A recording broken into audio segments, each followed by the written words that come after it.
Dans les Cayerles, plusieurs difficultés ont subsisté au cours de cette deuxième semaine du mois de décembre 2019.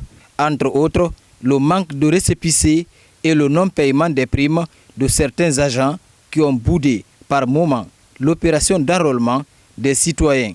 Cette problématique qui ne donne pas une bonne image de la CENI, déjà décriée sur tous les plans, est une goutte d'eau dans l'océan de crise que connaît la Guinée. L'acte 6 de la mobilisation du FNDC le 10 décembre en est une illustration éloquente. Une fois de plus, les opposants au projet de changement constitutionnel se sont présentés comme les principaux remparts d'une alternance démocratique en Guinée.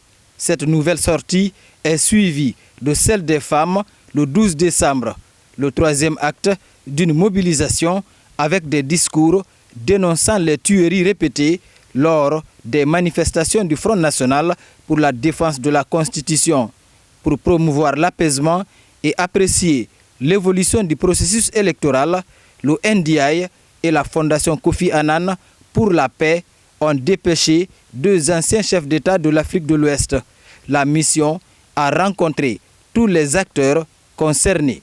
Le manque d'électricité est l'autre calvaire guinéen. Conakry, sa banlieue ont été particulièrement touchés par ce phénomène qui avait pris de l'ampleur ces derniers jours. Pour combler le vide, plusieurs établissements professionnels ont dû renouer avec les groupes électrogènes. Sur un tout autre plan, Conakry tente de faire sa toilette avec la pose des bacs à ordures dans les quartiers. Habitués au désordre, nombre de citoyens se servent encore des caniveaux pour jeter les ordures en lieu et place du dispositif installé à cet effet. Un acte d'incivisme aggravé par l'arrêt de la pose des dallos sur les caniveaux. Quant aux murettes de sécurité installées le long des marchés, certains sont également envahis par les ordures. En outre, la réhabilitation de la voirie de Conakry fait son petit bonhomme de chemin. Avec la pose des dalles sur certains axes routiers de la capitale, la circulation devient plus aisée par endroits, notamment sur l'autoroute en haute banlieue. Un ouf de soulagement pour les usagers.